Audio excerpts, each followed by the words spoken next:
Hi guys, welcome to my videos. So guys, today in this video I'm going to show you how to create pop-ups or warning pop-ups in your Power Apps. So before I proceed further, if you have not already subscribed to my channel, please go ahead and subscribe right now. So guys, when it comes to warning pop-up, what exactly it is? Like you click a submit button or save or whatever, then you get a pop-up. Do you want to proceed? Do you want to submit? Something like that. So this can be achieved easily in Power Apps, and this is what I'm going to show you in this video. So this is a very simple one, but you can customize it, you can design it, you can make it colorful and a lot of things as per your choice, but I'm going to show you something simple. So in SharePoint I have just created a warning test a list, and I have not created any additional column as well, just to show you. Now this is my app. So I had a blank Power App where I added a form and I connected the data source to that list, and then I had then the real game begins. If you see this, what are the things I have? Like a lot of things are not visible.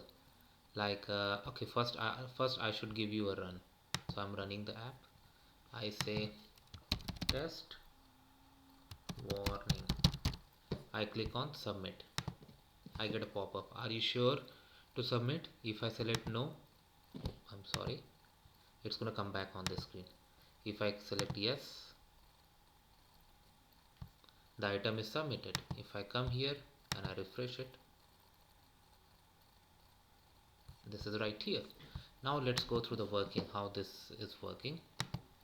So first form and all. Now next is like what I have done. I have added a rectangle. Here it is. Because it's currently hidden, that's why you see it like this, but let's make it visible so that I can show you more properties. Oh, I'm sorry. Yes, so this is the rectangle I added a label, this label, and I added two buttons, yes or no. You can do it anything you want. Now the main part here is to play around with making them visible and not visible.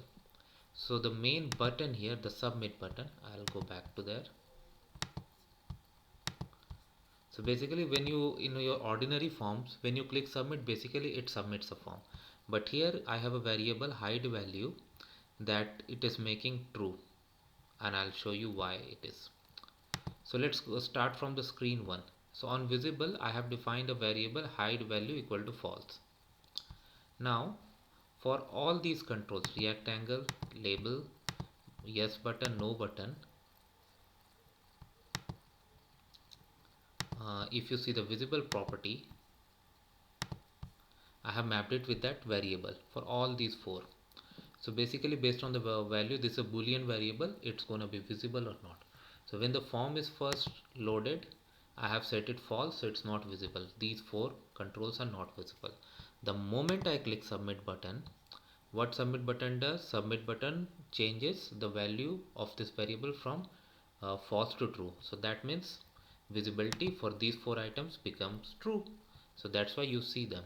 Now I have two buttons over here, yes and no. So let's go through that. I'll come back. So when you click no, what are the things need to be happen? No means you are not sure, you want to go back to the screen. So simply set hide value equal to false. So that means visibility for these four elements false, and nothing has happened. The data has not gone to the list. The data has not been submitted. Okay. Main part is this yes button. So when you submit it, first thing is to submit the form, because you are sure that you are going to submit. Second thing is, after the form is submitted, you don't want this window, this label, these two buttons appear again. Make the variable as false. That's how simple it is guys, and it works.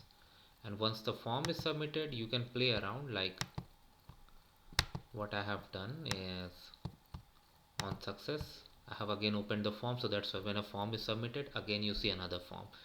So that's how simple it is guys, and you can customize it the way you really want to. So thanks for watching.